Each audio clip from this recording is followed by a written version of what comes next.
Pessoal, não vamos esquecer de acionar o sino. Olá, combatentes do Canote da Guerra, tudo tranquilo aí, pessoal? Vamos dar o retorno do som. Eu quero mandar um abraço a todos os produtores de conteúdo, amigos e nacionalistas desse Brasil. Canal Ao Bom Combate, Velho Geral, Canal Padre de Defesa, Felipe Quintas, Rogério, Anitta Blian, Rubão Gonzalez, os irmãos russos, Canal Homem do Espaço. Abraço a todos os produtores de conteúdo nacionalistas desse Brasil, de todos os espectros políticos. No guarda-chuva do nacionalismo cabe todo mundo, pessoal. Todo mundo é brasileiro. Se você nasceu aqui ou adotou esse país como sua pátria, você está conosco. Brasil acima de tudo. E aí, pessoal, tudo tranquilo? Como é que vocês estão? Tudo bem? Boa noite, comandante. Boa noite, Felipe. Boa noite para o pessoal que está nos acompanhando. É sempre uma alegria muito grande estar aqui com vocês. Obrigado. Ei, Felipe, tudo bom? Teu microfone está fechado aí. Agora abriu. Tudo tranquilo? Boa noite, comandante. Boa noite, Rogério. Boa noite a todos. Pô, um prazer enorme estar aqui novamente. Já até me sinto em casa. Não, aqui olha, eu acho o seguinte, Felipe. Vocês estão aqui por dois fatores. Primeiro, pela competência. Segundo, pela amizade. Três fatores, na verdade. A amizade e o sentimento nacionalista que vocês têm. Então, vocês já são da casa. Fica à vontade, pega uma cerveja, tranquilo, tá? Mas deixa eu falar uma coisa para vocês. Eu vou apresentar para quem não conhece, tá? O Felipe Quintas, que tem o canal Brasil Independente. Ele escreve também, tá? No blog Bonifácio. O Rogério Anitta Blian, que tem o canal dele, Rogério Anitta Blian, que trata de muitos assuntos do Cáucaso e do Oriente Médio. Eu falo sempre que hoje o meu personal consultator do Cáucaso é o Rogério. Então, eles estão sempre aqui com a gente. Hoje nós vamos debater Ucrânia.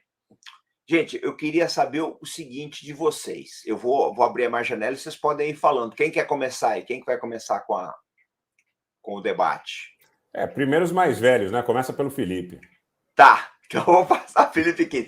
Felipe, eu quero a tua visão. Porque, veja bem, deixa eu só dar um panorama para o nosso pessoal que está chegando agora.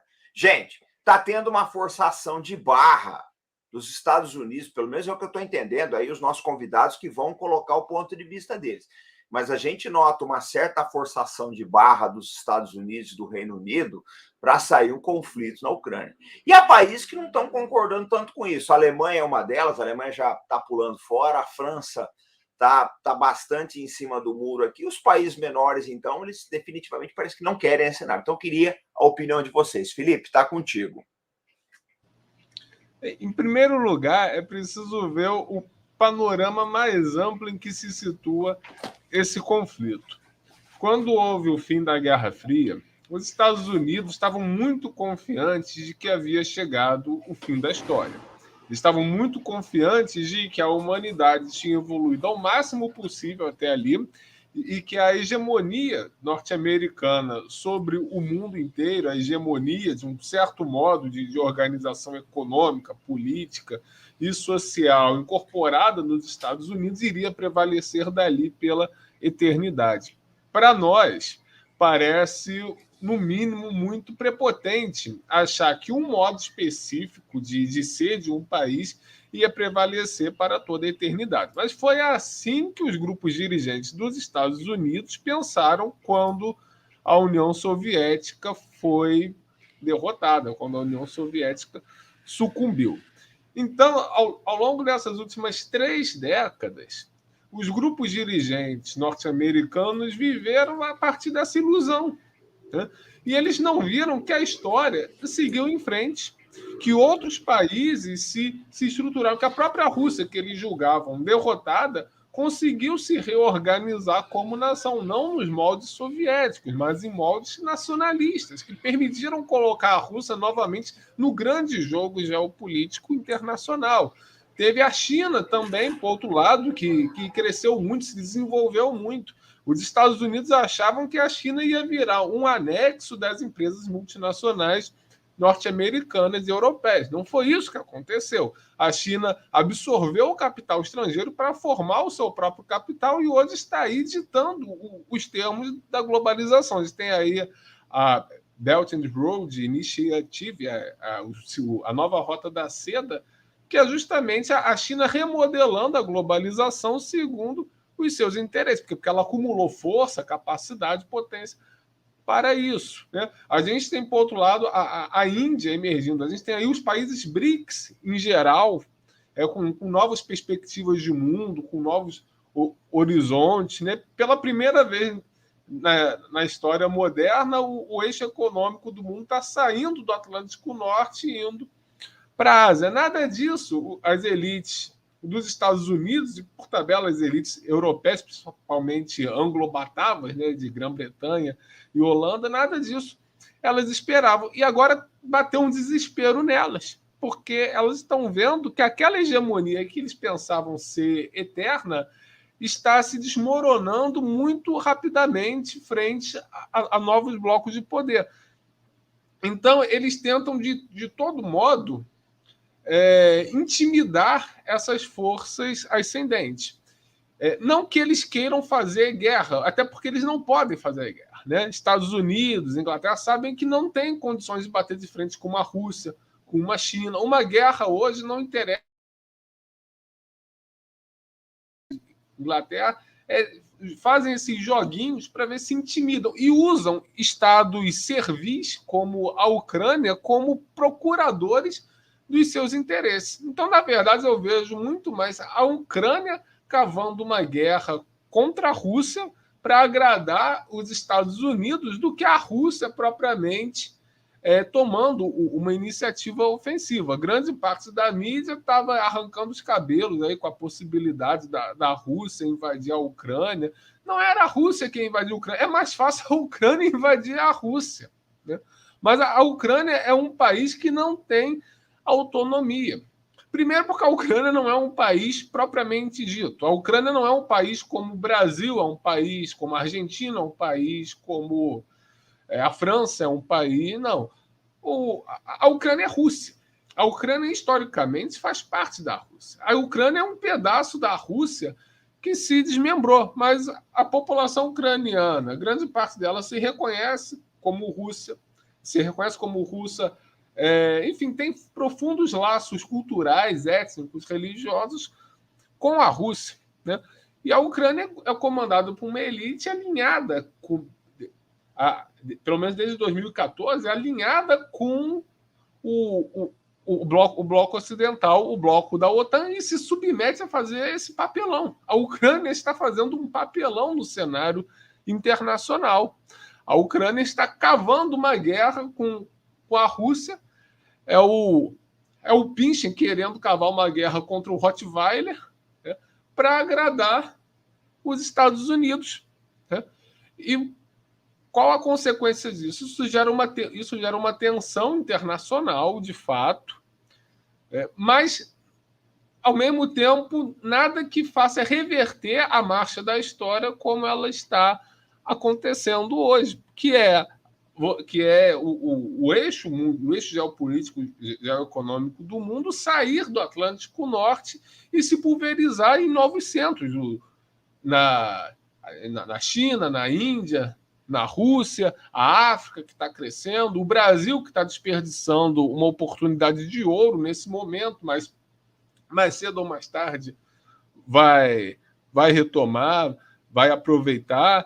E esse conflito aí entre Rússia, Ucrânia, Estados Unidos, isso aí é mais um sinal de desespero das elites anglo-saxãs, das elites norte-atlânticas, do que propriamente aí um sinal efetivo de guerra. Sem contar que vários países do Atlântico Norte não estão querendo aderir, como, por exemplo, a Alemanha, já que o empresariado alemão tem fortíssimas relações com a Rússia e já de bastante tempo, né? A Escandinávia também não tá querendo aderir, porque também tem fortes relações com a Rússia. Enfim, é esse o cenário que nós estamos vendo, E, enfim, nada que intimide Rússia, China, mas isso mostra como os Estados Unidos perderam a tranquilidade nesse mundo e como a Ucrânia, enfim, se rebaixa, que já não é um país de fato, e se rebaixa completamente ainda mais. É esse o cenário assim que eu vejo. Nós vamos continuar desenvolvendo ele. Antes de eu passar para o Anitablian, Felipe, eu quero mostrar aqui, gente, Anitablian, vou roubar 1 minuto só do seu tempo. Eu quero mostrar uma coisa muito importante aqui para vocês, que é um documentário que existe na internet, esse que eu vou mostrar aqui, tá? Só um segundo. Aqui, ó. Tá aqui, ó. Tem no YouTube, tá? Portanto, é gratuito. Tem no YouTube, chama-se Ukraine on Fire, tá? É do Oliver Stone.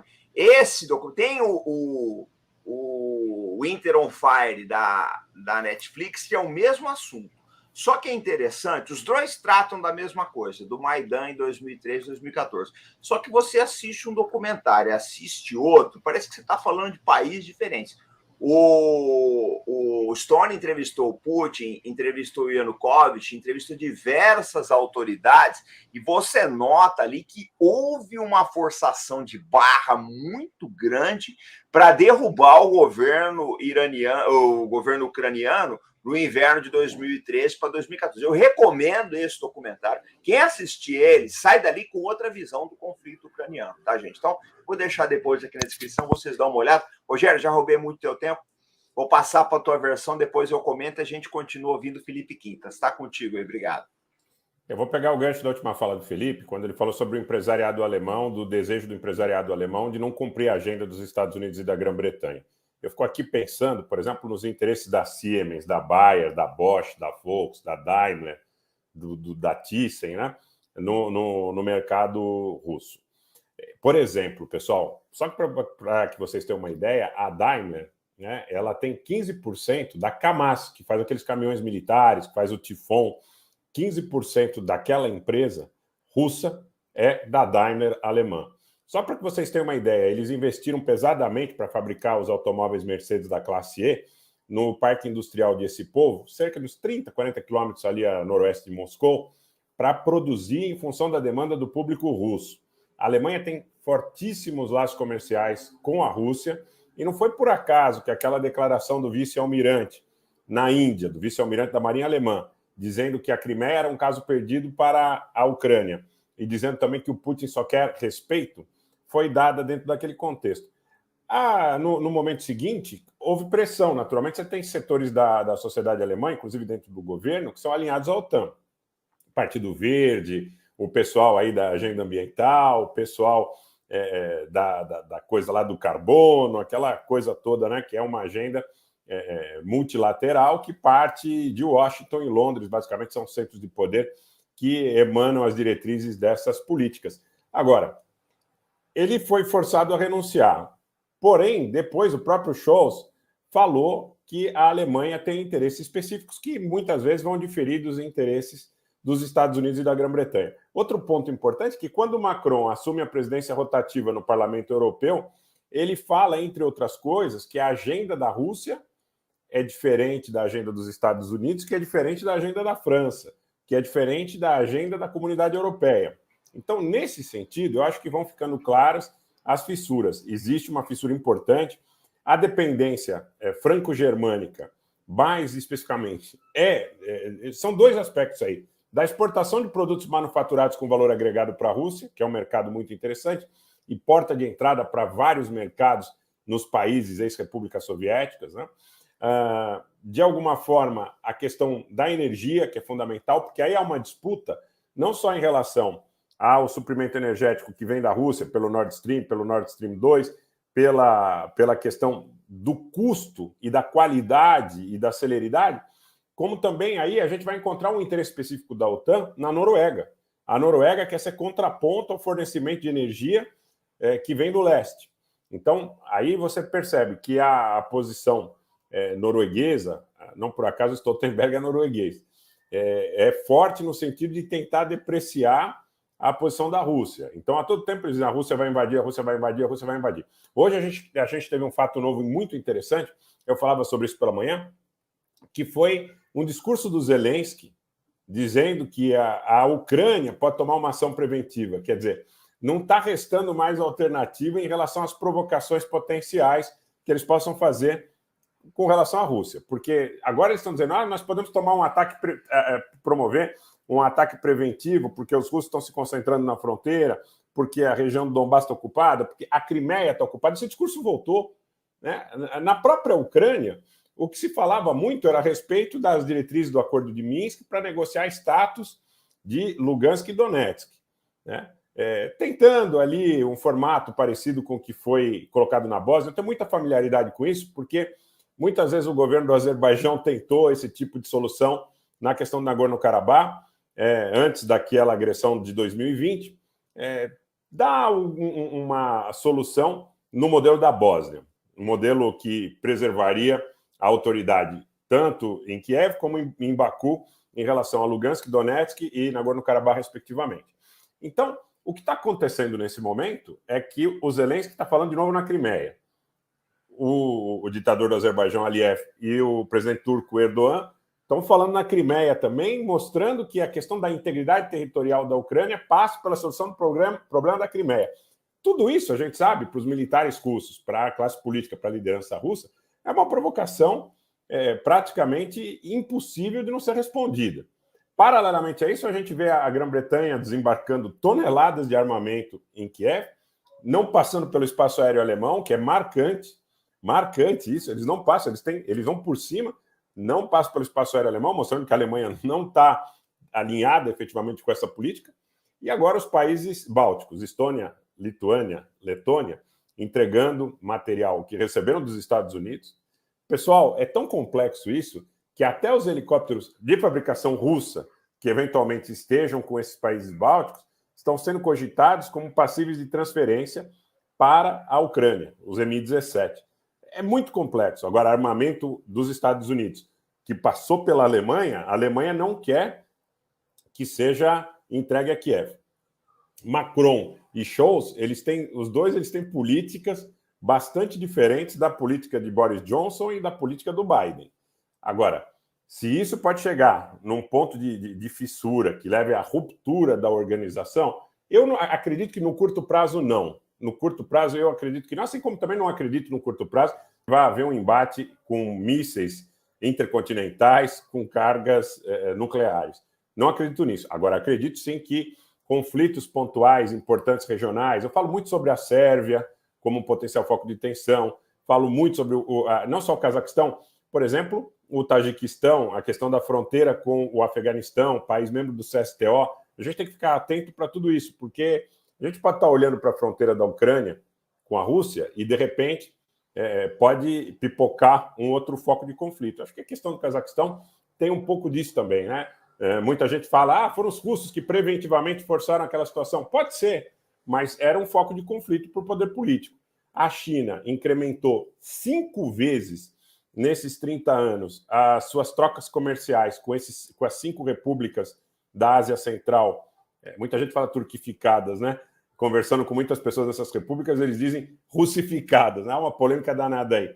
Mas é fundamental entender que o que está sendo a disputa fundamental hoje para mim, claro que é sobre poder político, é sobre poder em relação às rotas comerciais, a questão do Belt Road, a questão das novas rotas da seda. Agora, efetivamente, o gás é um dos pontos primordiais dessa batalha. É um dos pontos primordiais. O gás norueguês ou o gás russo? O gás que poderia atravessar o Atlântico dos Estados Unidos, mais caro, demorado, problema logístico danado, ou o gás que passa pela Bielorrússia? Acho que tem tudo isso. Agora, vai ter problema muito sério para convencer o deep state alemão, o Estado profundo alemão, as empresas alemãs, as lideranças militares e políticas alemãs, que se alinhar com a política de Washington e de Londres é negócio para a Alemanha. Porque a Alemanha ficaria mais dependente ainda da aliança, ficaria dependente do gás da Noruega e ficaria com as suas exportações e investimentos, que são enormes, comprometidos na Rússia. Então, para mim, hoje, os Estados Unidos e a Grã-Bretanha apostam cada vez mais fichas na mesa, mas vão ter cada vez mais dificuldade de constranger os seus oponentes. Basicamente, Rússia e China. Nós assistimos aí ontem, anteontem, as notícias dos exercícios militares. Irã, Rússia e China. Né? Nem se fala mais no acordo nuclear iraniano. Então tem muita coisa acontecendo e o eixo de poder parece que tende, se não a se deslocar, pelo menos o poder dos Estados Unidos e da Grã-Bretanha está sendo mitigado. E eu acho que eles estão aí agindo como leão ferido. Eles não querem perder poder político, não querem perder poder militar, ascendência sobre os outros países, e dentro desse contexto eles cada vez colocam mais fichas na mesa e aumentam a ameaça. Agora, na hora de abrir o jogo, eu acho que eles vão ter dificuldade. Obrigado, Rogério. Deixa eu só falar uma coisa, eu vou passar para o Felipe, mas eu quero lembrar duas coisas importantes aqui para vocês. Uma que o Rogério falou aí, desse dos britânicos que estão contornando o espaço aéreo alemão. Eu lembro da Operação Nickel Grass, em 1973, na Guerra de Yom Kippur, que foi a ponte aérea americana para reabastecer Israel. Uma boa parte dos suprimentos militares que Israel recebeu vieram da então Alemanha Ocidental. Foi uma coisa interessante. Os Estados Unidos tiraram muita coisa dos depósitos da Alemanha Ocidental e enviaram para Israel, que estava numa situação de emergência muito pior que a da Ucrânia hoje. Né? Essa é uma coisa que eu tenho que lembrar para vocês. E a outra coisa, vou devolver para o Felipe, mas é a questão do Belt and Road, né? Porque essa semana, ou melhor, tem 8 dias, eu até fiz um vídeo curto disso, a China admitiu a Síria no Belt and Road Initiative. A Síria é um dos países mais sancionados do mundo, talvez ela só perca para a Coreia do Norte em termos de sanções norte-americanas. Os chineses mandaram um sinal muito claro para Washington. As suas sanções não nos dizem respeito, nós temos outros interesses. Eles já investiram até 2019 mais de 135 bilhões de dólares na Síria e estão interessados no multibilionário programa de reconstrução daquele país. É o pragmatismo de Pequim falando mais alto. Felipe, eu vou devolver para você. Desculpa, eu só queria aproveitar. Não, aqui é assim mesmo, é caótico. Pode falar. Eu só queria aproveitar o instante para fazer uma pequena observação. Nós até falávamos sobre isso nos bastidores. Ontem, no Líbano, começaram manifestações contra o governo libanês. Essas manifestações já foram tentadas de várias formas, de várias maneiras. E quando eu recebi de um amigo libanês, depois confirmando lá nos sites de notícia, eu fiquei perplexo. A manifestação no Líbano está tudo muito ligado, né? A questão do Mediterrâneo, da explosão no Porto de Beirute, a Síria, a guerra na Síria. As manifestações na frente do Banco Central libanês, convocadas para a frente do Banco Central em Beirute, é sob o mote: vem para a rua contra a corrupção. Nós já vimos isso em outro lugar, né? Eu fiquei chocado quando eu vi aquilo. Está pequeno ainda, mas vem para a rua contra a corrupção. E outra coisa fundamental, na frente do Banco Central libanês, que não tem como não dizer, gente, né? Foi auditado recentemente pela Álvares e Marçal, a mesma empresa que contratou o ex-juiz e ex-ministro. Então, é tudo muito parecido, né? Pelo menos pele de jacaré, cheiro de jacaré, mexe como jacaré. É complicado. Tá esquisito. Olha, eu vou passar, Felipe, mas deixa eu só falar uma coisa para vocês. Saiu uma entrevista muito boa com o John Kiriakos. Foi a Sara Vivacqua que entrevistou ele. O John Kiriakos, para quem não sabe, é um ex-alto funcionário da CIA. Pegou 3 anos de cadeia nos Estados Unidos porque andou revelando supostos segredos da organização. E ele não é muito lisonjeiro a respeito do senhor Sérgio Moro e outras figuras da Lava Jato, não. Essa entrevista, vocês procurem Sara Vivacqua, John Kiriakos, que as revelações do agente da CIA são interessantes. Felipe, obrigado, Rogério. Eu vou passar para você. Você faz suas observações, mas eu queria saber o seguinte, uma das coisas que eu queria que você pontuasse. Você, como produtor de conteúdo, que está sempre em contato com a sua comunidade, boa parte da sua comunidade é a comunidade do Anitablian também, como o Eduardo da Guerra, do Rubem, etc. Você nota uma mudança de percepção, né, nos nossos internautas com relação ao que está acontecendo na Ucrânia? Porque hoje várias pessoas já vieram falar comigo no sentido que eles acham que o Biden está provocando, que está acentuando, acirrando os ânimos. Vou deixar para você colocar essa e outras questões. Está contigo. Obrigado. Antes de responder essa questão, que é interessantíssima, está sem som. Não, dá para te ouvir. Vamos dar o like e se inscrever. Quase 3 mil pessoas a bordo. E vamos nos inscrever no Brasil Independente e no canal do Anitablian. Vamos dar o like. Desculpa, Felipe, está contigo. Antes de responder a essa interessantíssima questão que o comandante colocou, e complementando o que o Anitablian falou, desde o início do século XX, a geopolítica britânica tem o objetivo fundamental de impedir uma aliança entre a Alemanha e a Rússia. Porque uma aliança entre a Alemanha e a Rússia significaria a unificação de toda a massa continental eurasiática e, por conseguinte, todos os recursos que ela contém, isolaria a Grã-Bretanha. Se a Alemanha e Rússia se unissem, ou seja, se o bloco eurasiático tocasse em uníssono, a Grã-Bretanha ficaria sendo somente mais uma ilha, e aí se realizaria na prática o que o Napoleão quis fazer, o bloqueio continental, né? A Grã-Bretanha ficaria completamente isolada. Então, a diplomacia britânica, o serviço de inteligência britânico, desde o início do século XX, procura sistematicamente afastar a Alemanha da Rússia. Isso foi primeiro colocado expresso teoricamente pelo geopolítico britânico Halford Mackinder, bem no iníciozinho do século XX, 1904, 1905, por aí. E nós estamos vendo novamente isso, né? Ou seja, o eixo Londres e Washington, né, trabalhando para a Alemanha e Rússia não se unirem geopoliticamente, porque uma união desses dois seria fatal para o bloco anglo-saxão e fortaleceria enormemente o bloco eurasiático, do qual recentemente a China tem despontado como uma grande liderança, de modo a enfraquecer o poder de intimidação do Atlântico Norte, como o comandante estava falando. Os Estados Unidos sancionaram a Síria, o que a China fez? Levou a Rota da Seda para lá. E pronto. A China tem muito mais a oferecer à Síria do que os Estados Unidos. Então a Síria está melhor agora do que estaria se relacionando com os Estados Unidos. Isso significa o quê? A perda da capacidade de punição e de sanção dos Estados Unidos e da Grã-Bretanha sobre o mundo. Isso significa a perda do poder de polícia do bloco anglo-saxão. E se eles perdem esse poder de polícia, então o poder deles simplesmente se esvai. E eles estão lutando desesperadamente para manter esse poder, mas não estão conseguindo, né? Muitas vezes a gente superestima esses países, a gente superestima isso dentro da esquerda. Então tem toda uma tradição intelectual de superestimar o imperialismo, tudo. Mas o imperialismo é burro.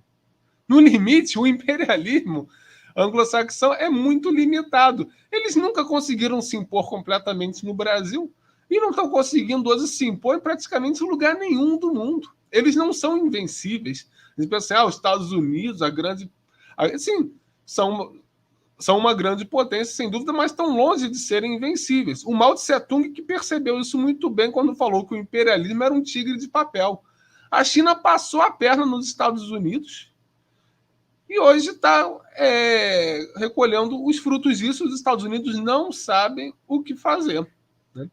E aí, já respondendo a pergunta do comandante, percebo sim uma mudança de mentalidade, e aí vai assim uma diferença no perfil do público dos canais, né? Porque o Brasil Independente, que é o canal que eu tenho, né, que eu peço a todos que se inscrevam, o Brasil Independente. O Brasil Independente, originalmente, ele tem um público mais à esquerda. Então, um público que tinha inicialmente, pensava assim mais conforme a esquerda. Acredito que o Arte da Guerra tivesse um público um pouco mais para a direita, né?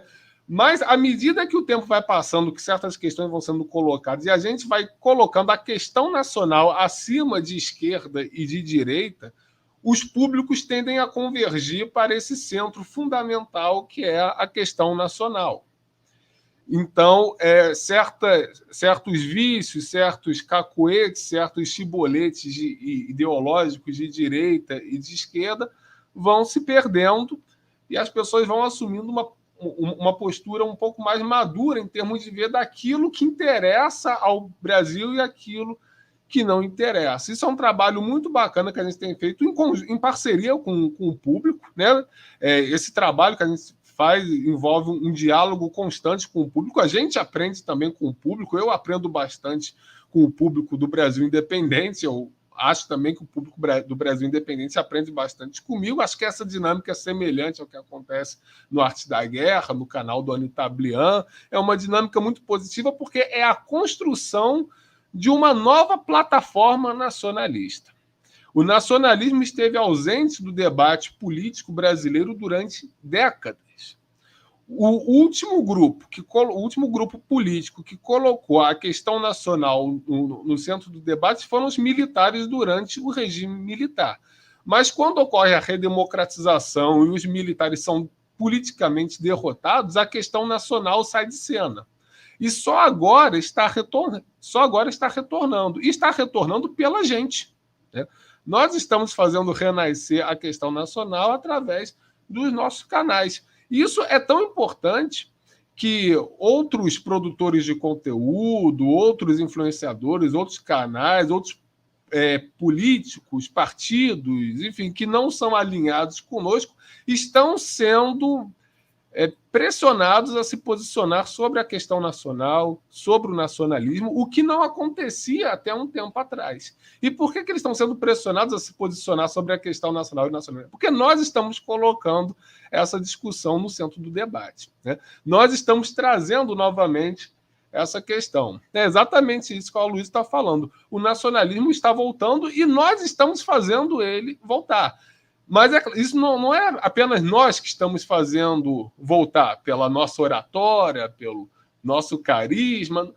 É toda uma circunstância que o país vive que clama pela volta da questão nacional ao centro do debate. Porque o que tem acontecido com o país recentemente não é um ataque contra uma ou outra posição ideológica específica.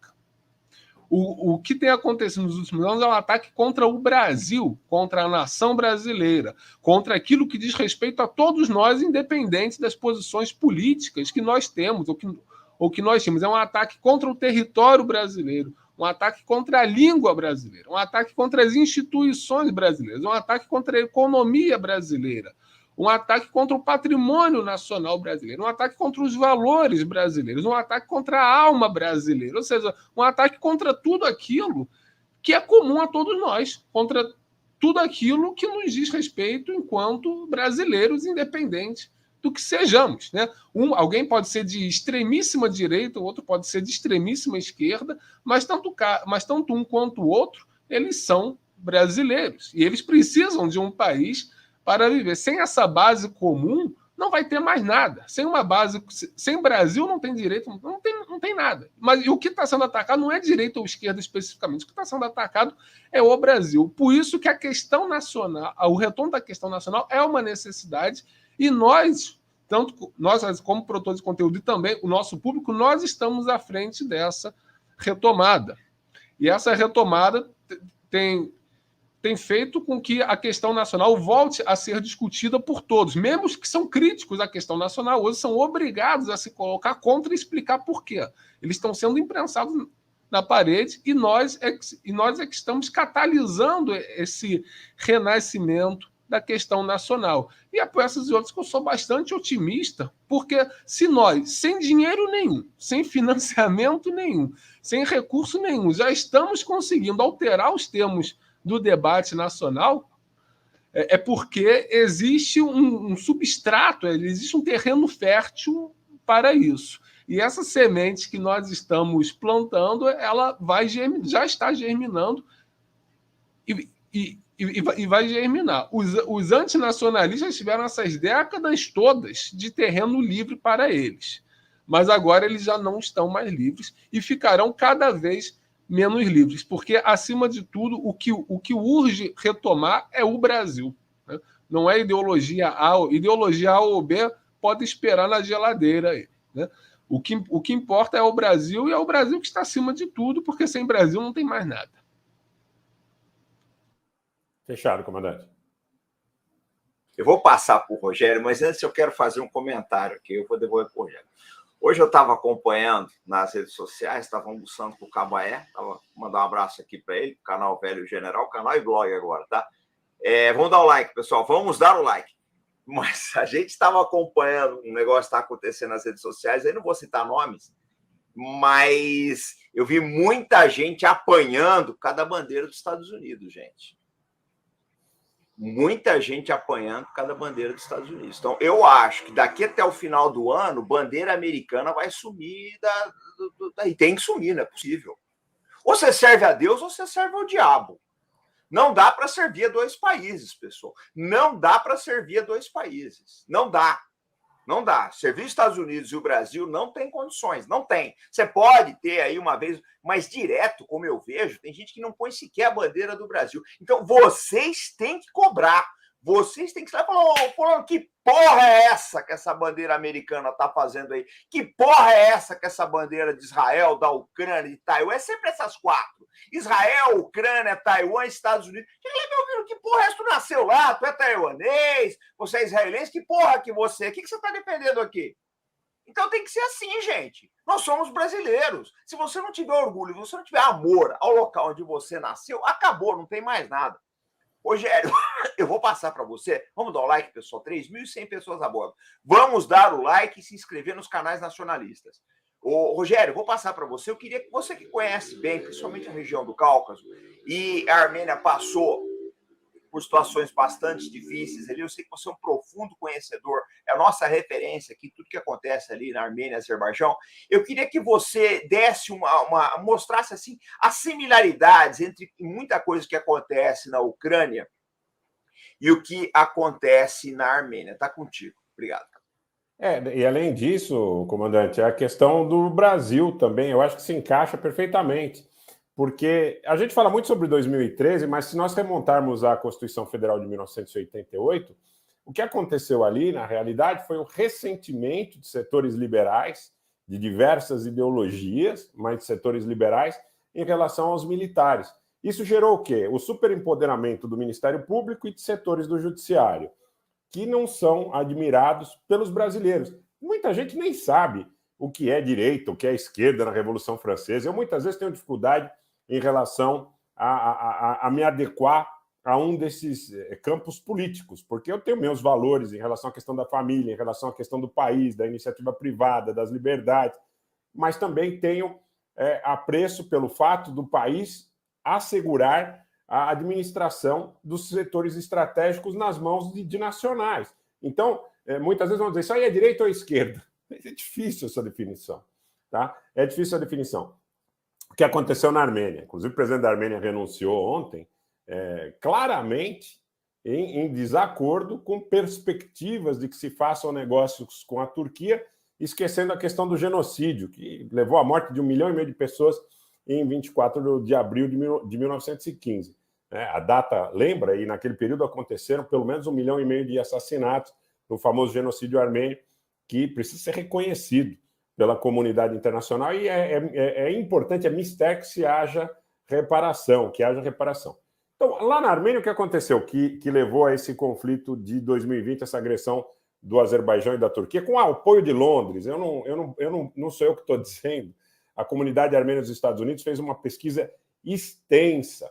Chegou à conclusão que havia patrocínio de petrolífera, de mineradora. Aí foi pesquisar quem eram os sócios dessas petrolíferas, mineradoras. Chegou em políticos nos Estados Unidos, em políticos na Grã-Bretanha. O negócio é feio, pessoal. Não tem bonzinho nessa história, não. Então é interesse de petrolífera, é interesse de mineradora, da mesma forma que acontece hoje em relação à questão da Ucrânia. Agora, o comandante Farinaz foi muito feliz quando ele colocou a tríade aí.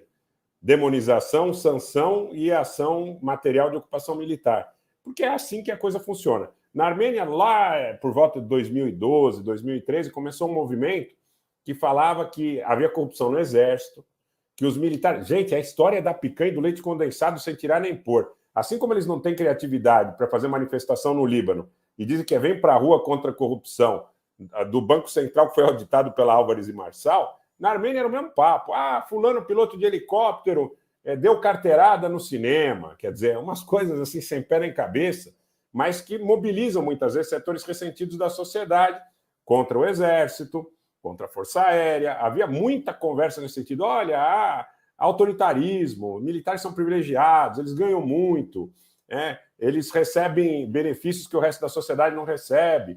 E, paralelamente a isso, a questão também dos identitarismos. A questão dos identitarismos, colocando uma cidade contra outra, uma região contra outra, uma classe contra outra. Na Armênia, essa questão étnica é difícil, porque o país é praticamente monoétnico. Então, tem essa questão toda do identitarismo, do ataque às Forças Armadas, do ataque aos setores de inteligência, aí muito sobre corrupção, se falou muito sobre corrupção, né? Parecido com a coisa do Maidan, parecido com aquele movimento não. Gente, é tudo muito parecido. Tem hora que a gente fica estarrecido quando vai estudar a fundo e conversa com diplomatas, conversa com militares, conversa com parlamentares. As pessoas ficam estarrecidas, inclusive, muitas vezes, de saber de detalhes que do outro lado do mundo, do outro lado do oceano, as coisas acontecem de forma muito semelhante. Agora, tudo isso ainda mobiliza ressentimentos na sociedade.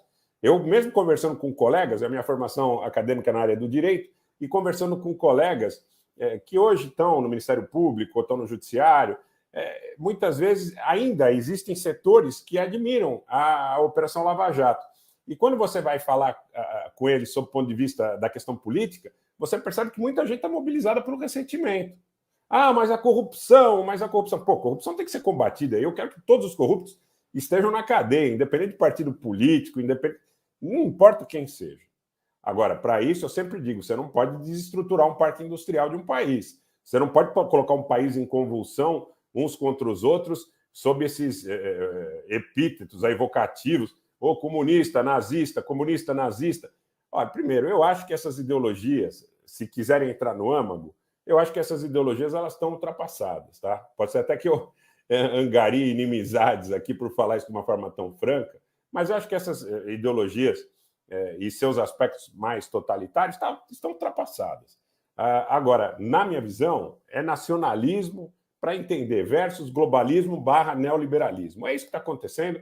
Eles ingerem em todos os países do mundo, é o mesmo modus operandi, desestabilizam os governos, colocam as populações umas contra as outras, mexem com as estruturas militares, de inteligência, eles comem por dentro. Eles comem por dentro das estruturas de poder. Aí muitas vezes, mas por que não há reação? Por que não houve reação? Gente, outro tema sensível, mas eu não posso deixar de lembrar. Em 2018, houve uma revolução colorida na Armênia. Houve uma revolução colorida. Aí, nenhum oficial de exército, nenhum político em sã consciência apoiou essa ação em relação ao que acontecia em seus desdobramentos. Mas certamente tinha gente dentro que estava comprometida, porque senão não teria acontecido. E é em todo mundo da mesma forma. Eles entram dentro das estruturas de poder, né? Eles encontram pessoas que têm o espírito de lesa pátria para atacar o seu próprio país, os interesses do seu próprio país, por vaidade, etc, etc, etc, etc. Essa minha percepção ficou muito mais clara quando eu acompanhei a agressão do Azerbaijão em 2020 e conversava com políticos, com diplomatas, com militares e dizia, mas o que está acontecendo aí? Estão comendo por dentro. Estão comendo por dentro. É outro tema muito sensível. Eu conversei com muita gente que teve em Nagorno-Karabakh durante o período de guerra, quem conseguiu entrar, né? Porque tinha gente que eles colocavam empecilho, colocavam dificuldade para ingressar. Teve território que foi entregue. Onde as posições militares eram praticamente inexpugnáveis, por questões geográficas. A região de Karvachar, por exemplo, é inexpugnável. O próprio presidente do Azerbaijão, dias atrás, falou, se vocês não tivessem entregue, nós não teríamos entrado lá nunca. E eles perderam cerca de 6 mil soldados. É algo que se comenta pouco, né? Agora, vai lá uma pessoa e assina alguma coisa que não interessa para o país, né? E defende coisas que não interessam para o país. Gente, a mesma coisa. Olha, o Zelensky, ele era uma espécie... Eu até ia citar...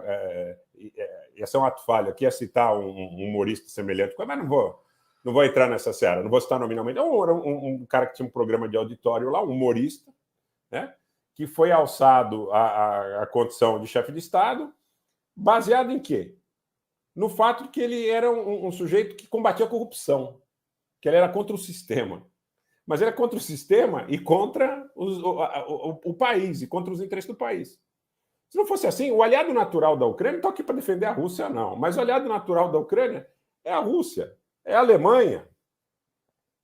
São esses aliados. Os aliados naturais da Ucrânia não são os Estados Unidos do outro lado do oceano. Né?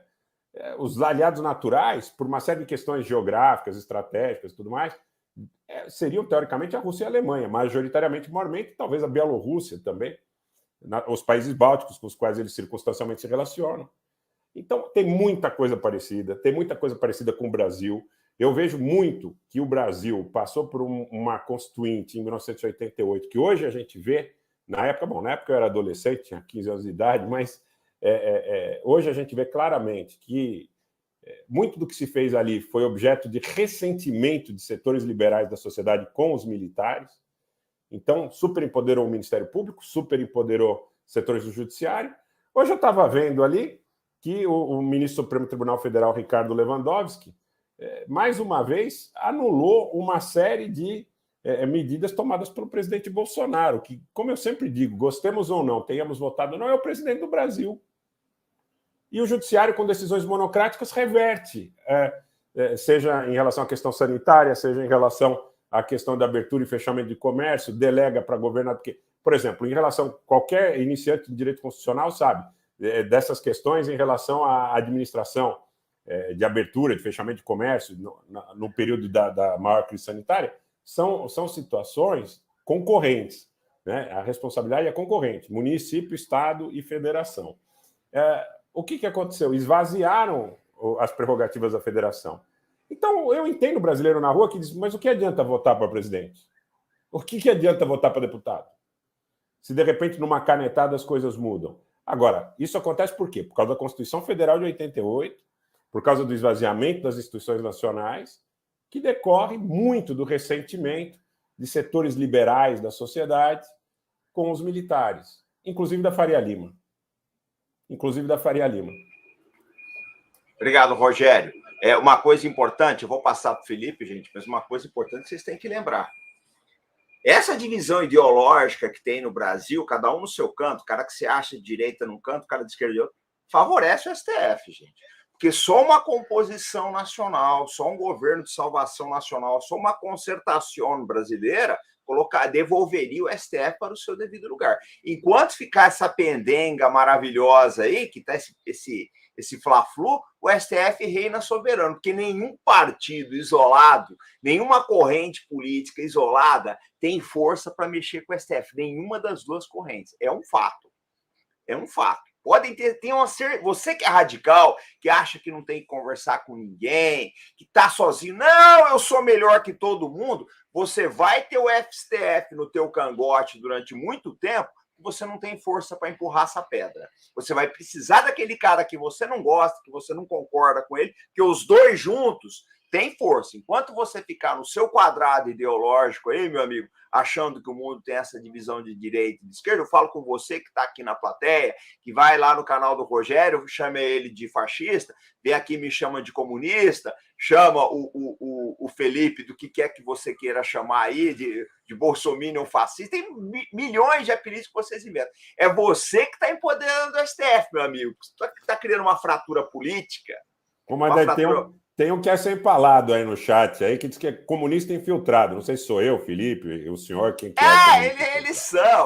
Eles têm essas coisas, esse delírio. É esse cara que o STF adora. Porque essa divisão política que empodera o STF, é o esvaziamento da política em prol de um ele não é nem um poder, porque não foi eleito, né? Eles não têm essa legitimidade vinda das urnas, eles são meros burocratas, mas ele é empoderado por quê? Por você. Você que fica aí criando essa quizumba toda, essa celeuma toda, que não quer conversar com ninguém, você dá força para o STF. Eles agradecem você, pessoal. Não pensem vocês que o STF tem um lado. Não, o STF torce para a esquerda. Não, gente. Para eles, o lado, para quem está no poder, o lado é a divisão. O lado é sempre a divisão. Porque na divisão você consegue reinar. Eu vou passar para o Felipe. eu vou pedir o like aqui para você. Eu vou dizer o seguinte, Felipe, eu queria que você colocasse a tua visão do novo mundo que está se desenhando, porque eu acho que essa questão da Ucrânia é uma biópsia da situação internacional que está se alterando. Eu sei que você já falou muito disso, mas eu queria que você desse uma aprofundada, tá? No papel que a Rússia está ganhando, no papel que o chinês praticamente já conquistou, e um papel muito importante que está vindo aí, que pouca gente está olhando, gente, que é o Irã. Vamos dar o like, eu vou passar para o Felipe. Felipe, está contigo. Obrigado. Antes de responder a essa ótima pergunta, só uma pequena observação. Essa divisão esquerda-direita é tão furada que o STF são as duas coisas ao mesmo tempo.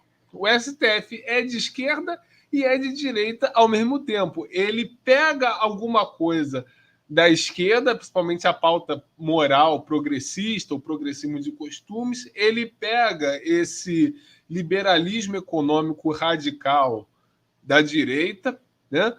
E vai jogando iscas tanto para a esquerda quanto para a direita, de forma que ambas acabam se atrelando ao STF de alguma forma, porque ambas acabam vendo que o STF é fundamental para garantir esses aspectos parciais que elas defendem. Por isso que esquerda e direita são incapazes de fazer um contraponto ao STF, porque, no fundo, ambas acreditam que o STF, em algum momento, estará do lado delas. Agora, só que o STF nunca estará ao lado do Brasil. É essa a questão. O STF, em alguns momentos, estará mais para o lado da esquerda, em alguns momentos estará mais para o lado da direita. O mesmo STF que persegue o Bolsonaro agora perseguia a Dilma e o Lula lá atrás. O mesmo STF que está revertendo... Temer também. O Temer também, exatamente. O mesmo STF que está revertendo arbitrariamente medidas executivas do governo Bolsonaro sem autoridade constitucional para tal, foi exatamente o mesmo STF que impediu o Lula de virar ministro da Casa Civil, que revogou a decisão da Dilma, que a Dilma tinha o direito, enquanto presidente do Brasil, de nomear o Lula, assim como de nomear quem ela quisesse para ser ministro. Então, essa divisão entre direita e esquerda, como o comandante muito bem colocou, apenas reforça estruturalmente, a longo prazo, a autoridade do STF. Para fazer uma oposição sistemática ao STF e aquilo que o STF representa, porque o STF representa o antinacionalismo, somente uma convergência em torno do nacionalismo. Uma convergência de diferentes forças, mas que querem ver o Brasil crescer, o Brasil aumentar, o Brasil se tornar um país maior e melhor. Então, e aí já emendando com a resposta à pergunta do comandante, essa convergência será fundamental para o Brasil existir enquanto nação nesse século que estamos apenas começando, porque a gente está no início do século XXI ainda. Estamos em 2022, temos ainda mais 78 anos de século. O século XXI está apenas começando. Se a gente olha o que foi o século XX, quem em 1922 ia imaginar o que seria o mundo em 1990? Né? Ou seja, se a coisa já mudou drasticamente no século passado, imagina nesse século com o aperfeiçoamento das tecnologias de informação, de comunicação. Mas uma coisa é certa, somente os países nacionalistas prevalecerão. Somente eles serão os vitoriosos. Essa conversa fiada de que a era do nacionalismo acabou se mostrou uma grande mentira, porque todos os países que ganharam na globalização foram países que fortaleceram a sua ideia nacional. Foram países que conseguiram traçar estratégias nacionais autônomas para se integrar à sua própria maneira nessa nova ordem.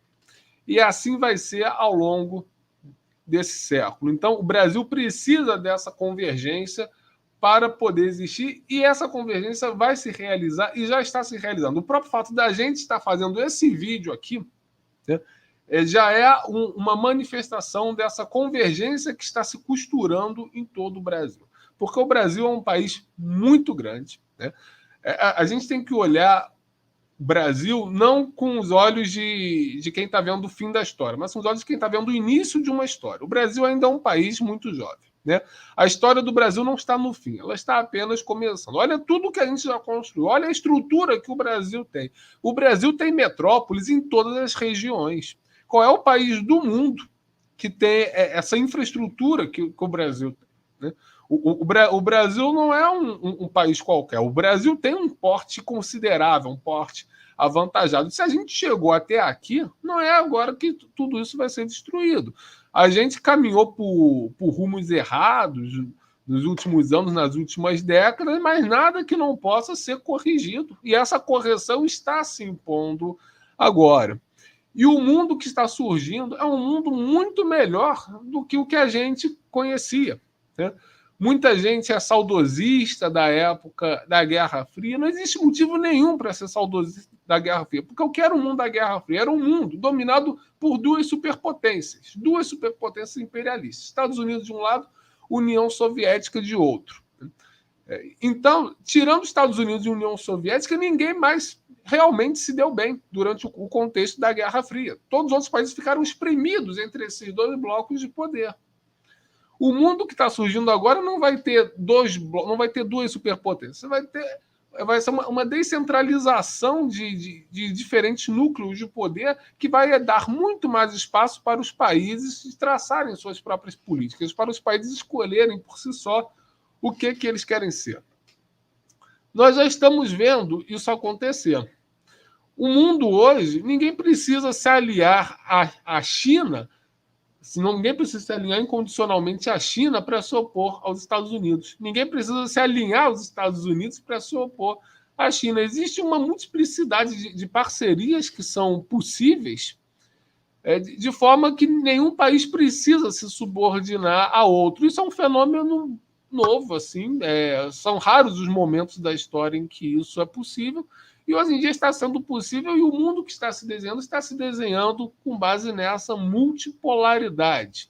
Então, o Brasil precisará se afirmar como nação para poder aproveitar as oportunidades abertas pela multipolaridade. O Brasil pode ser um dos polos dessa multipolaridade. Pode ser e será, porque nenhum outro país do mundo reúne tantas condições como o Brasil para se tornar uma potência.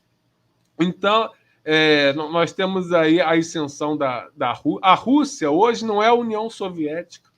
As pessoas confundem. A China hoje não é a União Soviética. Porque o que era a União Soviética? A União Soviética era uma potência imperialista que tinha um ideal universalista, que era o marxismo. Qual é o lema do marxismo? Trabalhadores de todo o mundo unidos. Então, onde houvesse trabalhadores, a União Soviética estava se metendo. Daí os partidos comunistas, que eram células soviéticas declaradas, né? Por quê? Porque a União Soviética partiu do princípio que se havia trabalhador em todo mundo, então a União Soviética tinha que estar presente em todo mundo. A União Soviética se considerava a pátria do proletariado, ou seja, o proletariado do mundo todo teria sua pátria na União Soviética. Não é isso que a China propõe hoje. A China hoje propõe algo muito diferente, que é cada um por si. Cada país estabelece a sua estratégia e nós vamos fazer acordos e parcerias com base nos nossos interesses nacionais. Mas nós vamos dar autonomia para os países serem o que eles quiserem. Então, a China não se mete em outros países. A China não procura alinhar os demais países às suas próprias instituições. Basta ver, a China faz acordo com o Irã. A China não quer que o Irã tenha um partido comunista iraniano. A China permite lá que os ayatollahs continuem tendo o poder no Irã, mas faz essa parceria estratégica com esse país institucionalmente tão diferente dela. As parcerias da China com a Síria, tudo mais. E se o país quiser ser exportador de banana para a China, tudo bem. Não é a China que vai dizer a esse país que ele tem que se industrializar.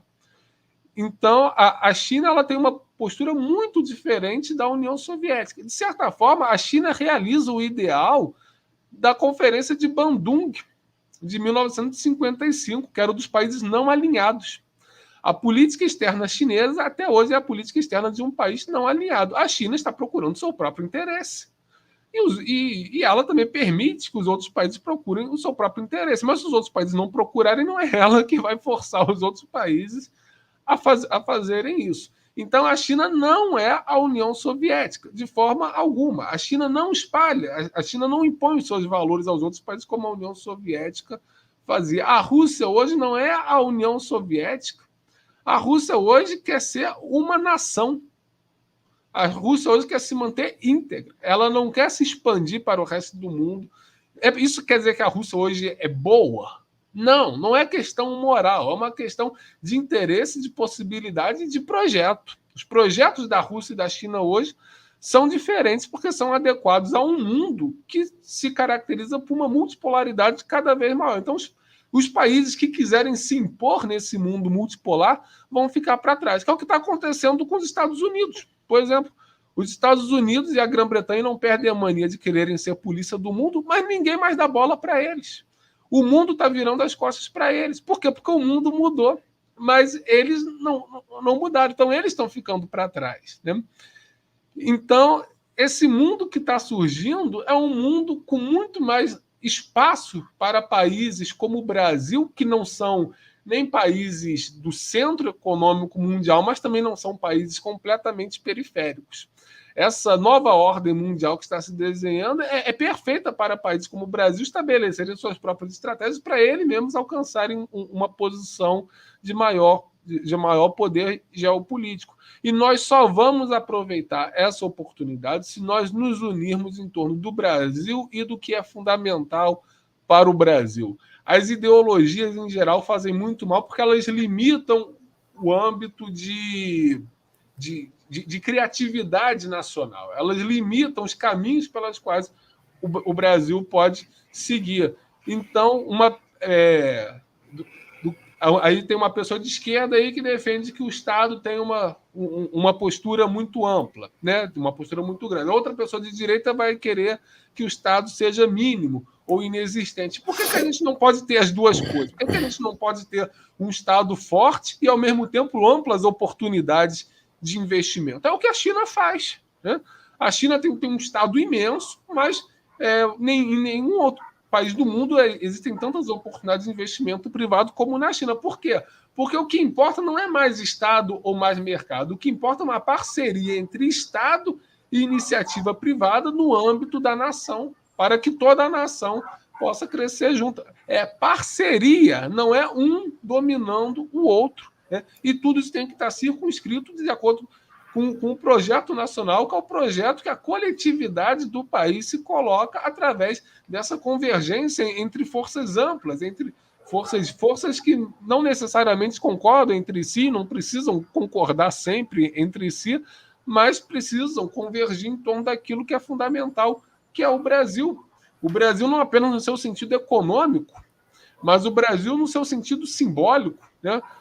A valorização dos símbolos nacionais, da história nacional, da cultura nacional, dos feitos nacionais, das façanhas nacionais, de tudo aquilo que nos diz respeito, de tudo aquilo que nos constitui enquanto brasileiros. Quando aprendemos a valorizar o que é comum entre nós, em vez de darmos mais valor àquilo que nos divide, aí sim nós estaremos preparados para nos encaminharmos para o futuro que esse século XXI está colocando. Fechado, comandante. Está fechado. Gente, eu vou partir para as considerações finais, só que eu vou pedir só um segundo para os nossos convidados, que eu vou abrir a câmera para mim, que eu quero mostrar uma coisa para vocês, tá? Que corrobora aquilo que o Felipe Quintas acabou de falar. Eu estou lendo esse livro aqui, eu considero um dos melhores livros de guerra que eu já li até hoje. Se eu fizer uma lista de 5 livros, ele está. Provavelmente esse livro está. Se é uma lista de 3 livros, ele está. Chama-se Vitória a Qualquer Custo. É a história do general vietnamita, né? Vo Nguyen Giap, que se escreve Giap no Brasil, né? E uma coisa importante nesse livro, da biografia do Giap, o livro é fora de série, meio difícil de achar, porque é uma edição meio antiga da Bibliex, aí vai ser meio complicado vocês acharem. Mas vocês acham aí, talvez achem na Amazon, talvez achem na estante virtual, com certeza vocês acham. E esse livro, ele corrobora uma coisa que o Felipe Quintas falou. Não houve até hoje, na história das guerras, uma vitória sobre o nacionalismo. O nacionalismo ganhou todas as guerras até hoje. Todas as guerras de descolonização, o nacionalismo ganhou. Eu considero essa luta da Rússia contra os Estados Unidos e a OTAN como mais uma guerra anticolonial. Eu vejo essa coisa dessa forma, porque os Estados Unidos e a Europa querem colocar um grilhão na Rússia, que ela já falou que não vai aceitar. Então, gente, é uma coisa, isso é básico. Nenhuma potência colonial venceu o nacionalismo até hoje. O Brasil só tem um caminho, que é o caminho dos valores nacionais. Então, nós estamos chegando no final da nossa live. Eu queria deixar aqui, tá, para o pessoal fazer as considerações finais. Vou passar para o Anitta Blian. Podem falar dos canais de vocês, fazerem as considerações finais. Está contigo, Rogério. Queria agradecer a presença do Carlos Velasco, que está aqui no chat. Ontem a gente fez uma live muito legal, eu, o Velasco, o Wellington Calazans e o Rubem Gonzalez, o Rubão. Vamos trazer ele aqui, vamos trazer o Carlos, Geoforça, tá?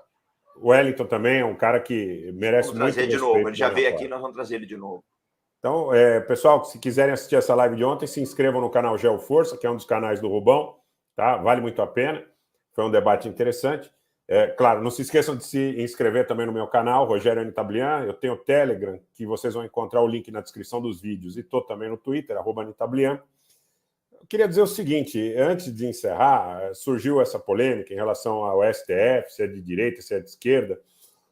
Eu entendo que, para que a compreensão fique mais fácil, os valores que são defendidos pela maioria das decisões monocráticas e de ministros que têm uma posição mais politicamente ativa são posições cosmopolitas, globalistas / neoliberais. Eu acho que aí a gente consegue fazer um enquadramento que deixe mais fácil a compreensão por parte das pessoas. Então, é aquela agenda identitária, moderninha, descolada, bonitinha, etc, etc. Mas, na hora da independência do Banco Central, eles também chegam junto, ao lado do patrocínio da agenda da Faria Lima. Então, pessoal, não é questão de ser de direita ou questão de ser de esquerda. É a agenda globalista, é a agenda cosmopolita, é a agenda que dá as cartas em Nova York, em Londres, e não necessariamente a agenda dos brasileiros. É muito parecido com a agenda da Rede Globo, tá? Vamos dar nome aos bois, aí falar português claro. É muito parecido. É uma agenda que censura a diferença de opinião, tenta te colocar, tenta te calar, tenta te cercear a liberdade em função de se avocar à verdade absoluta, o que ninguém gosta. O brasileiro não gosta. Tem gente que não sabe nem o que é partido político, o que é ideologia, mas não gosta. Sabe que existem valores que são fundamentais. Então, nesse sentido, eu queria deixar a mensagem de que falar pela união do Brasil não quer dizer que o brasileiro esteja essencialmente dividido em relação a valores. Os valores do Brasil, 80%, 90% do brasileiro, se não tivesse aí esses grandes portais, a televisão, o tempo inteiro batendo nas mesmas teclas, os valores são trabalho, quer que seu filho saia de casa e volte para casa incólume, que sua filha possa estudar numa universidade decente, que volte para casa sem ser perturbada, né? Esses são os valores do brasileiro. Criar, trabalhar, ter segurança, ter a família respeitada. E o demais é lateral. E tem gente de lá e de cá, nas pontas, que não aceita a ideia de abrir mão dessas prerrogativas aí, em função, às vezes, até de vantagens financeiras, para o que o brasileiro quer, para o que o brasileiro precisa. O brasileiro precisa de trabalho, segurança, respeito aos seus valores, à sua religião, à sua família. Então, é isso. Sem mais delongas, passa longe dessa questão de querer aparecer uma pessoa ou um grupo que se aproprie da verdade em detrimento dos outros. Olha aí, o fascista, o comunista. Isso, para mim, muitas vezes oculta interesses que não são tão samaritanos assim, tá? Essa é a minha perspectiva. E vamos continuar discutindo, vamos continuar falando sobre todo esse cenário internacional que serve muito para apropriação em relação à cena interna. O Brasil precisa de projeto de Estado, de exército forte, do setor de inteligência forte, de educação forte, decente. Tem que discutir na universidade se vai colocar gay contra hétero, se vai colocar branco contra preto, se vai colocar homem contra mulher. Tem que discutir progresso, indústria nuclear, indústria naval, indústria de uso dual, matriz tecnológica. E é isso que o brasileiro quer, de cabeça erguida, sem muito mimimi, se apropriando do que nós sempre tivemos aqui, que é a coisa do trabalho. E eu acho que é isso, pessoal. Quero agradecer o comandante Robson, quero agradecer o Felipe Quintas pela oportunidade. Pessoal, se inscrevam no Brasil Independente do Quintas, se inscrevam aqui no Arte da Guerra. Se você está assistindo e não está inscrito, vai lá e se inscreve, confere se sua inscrição está vigente. Se vocês puderem ser membros dos nossos canais também, ajuda demais na divulgação pela plataforma. Tá? Aqui como no meu canal, como no canal do Felipe, no canal do Rubão, no canal Irmãos Russo, no canal do Calazans, no canal do Coronel Chivers, ninguém está fazendo isso por dinheiro. Estamos fazendo isso para difundir e disseminar a informação de qualidade na sociedade brasileira. Agora, se vocês puderem colaborar para que a plataforma nos dê visibilidade, é importante. Muito obrigado, gente. Sempre um prazer. Espero estar de volta aqui num curto espaço de tempo e contando aí com o prestígio de vocês. Muito obrigado. Muito obrigado, Rogério. Felipe, está contigo aí, para você fazer suas palavras finais aí, o convite para o pessoal se inscrever no Brasil Independente. Só tenho a agradecer por mais essa oportunidade de estar conversando com duas cabeças brilhantes, duas mentes privilegiadas e a serviço do Brasil, como o Rogério e o comandante. Peço a todos que se inscrevam no canal Brasil Independente, que é o meu canal, é o canal que eu administro no YouTube. Muitos dos temas que eu coloquei aqui en passant, eu discuto com mais aprofundamento no Brasil Independente. Lá o Rogério já foi, o comandante já foi e tantos outros. Reforço também para que se inscrevam no canal do Rogério, para que se inscrevam no canal Arte da Guerra, caso ainda não estejam inscritos, se inscrevam em todos os canais parceiros aí que coloquem a questão nacional no centro do debate. Né? Só uma última observação que inquieta muita gente, que é sobre as Big Techs. As Big Techs, elas fazem muita propaganda do poder delas, mas elas efetivamente não têm poder nenhum. O poder das Big Techs é o poder que a gente atribui a elas. É o poder que a gente aceita que elas tenham sobre nós. As Big Tech têm exército? Não. Tem bomba atômica? Não. Tem condições de estrangular economicamente os países? Não. Qual é o poder que as Big Tech têm? É o poder que a gente acha que eles têm que ter. Né? Então, achar que o Bill Gates, né, achar que o Zuckerberg vai dominar um país do tamanho do Brasil, ou é superestimar muito a capacidade deles, ou é subestimar muito o Brasil. Precisamos ter um foco mais realista para a gente não se deixar amedrontar por tigres de papel. Nós somos muito maiores do que eles. O Brasil, como nação, é infinitamente maior do que Google, Facebook, Microsoft. Nesse comparado, isso não é uma questão que a gente tem que se preocupar. Se a gente tiver projeto, e se a gente tiver projeto nacional, se a gente tiver convergência nacional e a gente tiver instituições nacionais capazes de incorporar e dar substrato político a esse projeto, a essa convergência nacionalista, não tem Zuckerberg que vá nos parar. O Zuckerberg consegue parar a China? Não. Consegue parar a Índia? Não. Consegue parar a Nigéria? Não. Consegue parar a Ruanda? Não. Então não vai ser o Brasil que eles vão conseguir parar. Tenhamos esperança, tenhamos otimismo, mas também façamos algo efetivo para lastrear esse otimismo. Sejamos otimistas tanto nas ideias quanto na ação, que aí sim o Brasil vai para frente. Muito obrigado, Felipe. Muito obrigado a todos, um grande abraço, até a próxima. Gente, deixa eu mostrar só aqui para vocês a live do Coronel Chivers, a live não, é o vídeo que está passando agora no canal Bom Combate, tá? Adélio 15 mil. Não, é esse aqui? Peraí, não é esse não, peraí, deixa eu... Não é esse não, opa. Peraí, foi a live errada, peraí, falei, pô, tá aqui, ó, pronto. Vai começar daqui a pouco, cortes do canal Bom Combate, tá? Esse aqui, cortes ABC. Vamos ter que tomar banho de água fria. O cortes ABC, a União Europeia e Meio Ambiente. Prós e contras da União Europeia com Miguel Macedo e Gonçalo Souza. É um corte do canal Bom Combate, vocês assistam lá daqui a pouco, tá? Vai começar às 9h30. Então, pessoal, quero agradecer aqui, deixa eu trocar aqui de lugar para o Felipe, que os nossos convidados ficam sempre na parte de cima do beliche. Eu quero agradecer. Muita gente aí reclamar dos empalados, que não teve empalados. Teve, eu mesmo empalei uns 2 ou 3. Só que foi empalamento de comandos. Calado, a gente chega, puxa a boca do touro e empala ele. Entendeu? Então, vocês nem perceberam. Foi empalamento de operações especiais. Mas vocês fiquem tranquilos que todos os nossos empalamentos a gente higieniza a estaca antes, passa aquele álcool gel nela, tá? As estacas são feitas segundo os padrões ISO 9001 e seguem os ditames da Convenção de Genebra. E a gente volta amanhã, então, sempre com responsabilidade e compromisso. E fé no Brasil, pessoal. Boa noite para vocês. Obrigado, Brasil. Fiquem com Deus. Vamos lá no canal Bom Combate agora.